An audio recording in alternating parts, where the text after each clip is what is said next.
నా పేరు పేందూరు పుష్పరాణి, పేందూరు రబ్బ. మాది ఆదిలాబాద్ ఉమ్మడి డిస్టిక్ నుంచి ఈరోజు అధిక సంఖ్యలో మహిళలము ఈరోజు ర్యాలీగా నిర్వహించడానికి ఐటీడీఏ ముట్టడి చేయడానికి వచ్చినాము.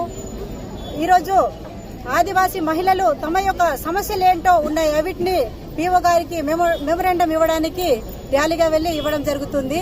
అదేవిధంగా ఈరోజు టీఆర్టీ ఉన్నది. టీఆర్టీలో లంబడలు అధిక సంఖ్యలో 70 మంది లంబడీలు ఉంటే వాళ్ళు ఏజెన్సీ సర్టిఫికెట్ వాళ్ళే రిజెక్ట్ అయినా గానీ వాళ్ళను ఇంకోసారి సరిచేయండి అని ప్రభుత్వ అధికారులు కూడా ఈరోజు చెప్తున్నారు. కాబట్టి దీన్ని మేము తీవ్రంగా ఖండిస్తున్నాము. లంబడి వాళ్ళను ఎవరికి కూడా టీఆర్టీలో అవకాశం ఇవ్వరాదు.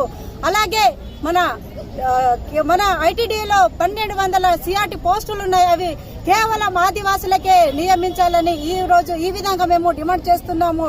అందులో 1200 మంది ఏజెన్సీ 1200 మంది సిఆర్టీలు ఉంటే కేవలం 40-50 మంది ఆదివాసులు ఉన్నారు. దీనిని మేము ఈ విధంగా మేము డిమాండ్ చేస్తున్నాము. ఈరోజు అలాగే లంబడలను ఎస్టీ హోదా నుండి తొలగించాలి. మొట్టమొదటి మా డిమాండ్ ఆదివాసులకు పోడు భూములను పట్టాలు ఇవ్వాలి.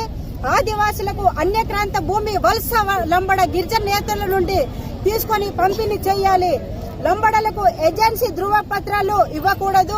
ఇచ్చిన ఎంఆర్ఓలపై పేసా చట్టం ప్రకారం శిక్షిస్తూ చట్టపరమైన చర్యలు తీసుకోవాలి. ప్రభుత్వ గిరిజన ఆశ్రమ పాఠశాలలో మహిళా సిబ్బందిని నియమించాలి.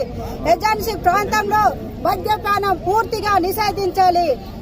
మైదాన ప్రాంత ఆదివాసీ గూడలను ఏజెన్సీ ప్రాంతంగా గుర్తించాలి.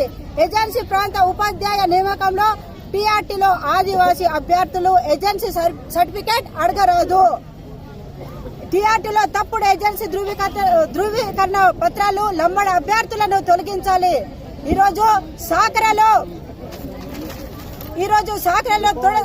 రాథోడ్ కపిల్ అనే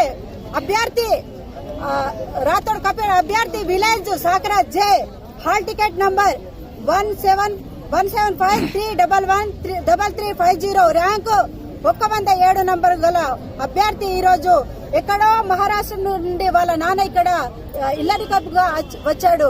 వాళ్ళ అమ్మమ్మ పేరు మీదన పవర్ సామాబాయి పేరు మీద ఏజెన్సీ సర్టిఫికేట్ తీసుకున్నాడు. ఇలా చాలా మంది ఉన్నారు. కాబట్టి మేము ఈ విధంగా మేము అడుగుతున్నాము. అలాగే ఆదివాసీ గూడల్లో రవాణా వైద్యం అందించాలి. ప్రతి 3 నెలలకు ప్రత్యేక వైద్యం పరీక్షలు నిర్వహించాలి. ఏజెన్సీ ప్రాంత చట్టాలను పకడ్బందీగా అమలు పరచాలి. వీసా 170 చట్టం ఎల్టీఆర్ దుర్వినియోగం చేసిన అధికారులపై శిక్షించాలి. ఆదివాసీ నాయకులపై పెట్టిన కేసుల్ని ఎత్తివేయాలి. ఆదివాసీ మహిళలు రాయ్ సెంటర్ పెద్దలు నిర్ణయాలను పోలీస్ అధికారులు గౌరవించి అమలు చేయాలని, వీసా చట్టం ప్రకారము అమలు చేయాలని ఈ విధంగా మేము డిమాండ్ చేస్తున్నాము. ఏజెన్సీ స్పెషల్ డిఎస్ని ప్రకటించాలి. స్థానిక ఆదివాసీ అభ్యర్థులకే ఇవ్వాలి. ఏజెన్సీలో గిరిజనేతరులకు ఉద్యోగాలు కల్పించడం వాటిని వీసా చట్టం ప్రకారము రద్దుపరిచి ఆదివాసులచే భర్తీ చేయాలి. ఏజెన్సీ పిఎస్సి సిఎస్సిలో డాక్టర్ సిబ్బందిని నియమించాలి. ఈ రోజుల్లో ఉట్నూరు ఏజెన్సీ ప్రాంతంలో గవర్నమెంట్ హాస్పిటల్ ఉంది, కానీ అందులో గైనకాలజిస్ట్ లేదు, చిల్డ్రన్ స్పెషలిస్ట్ లేదు. అదే విధంగా బ్లడ్ బ్యాంక్ కూడా ఏర్పాటు చేయాలని ఈ రోజు ఈ విధంగా మేము మా డిమాండ్స్ ని పీఓ గారికి మెమోరాండం ద్వారా తెలపడానికి ర్యాలీగా వస్తున్నాము. జై గోండవాన.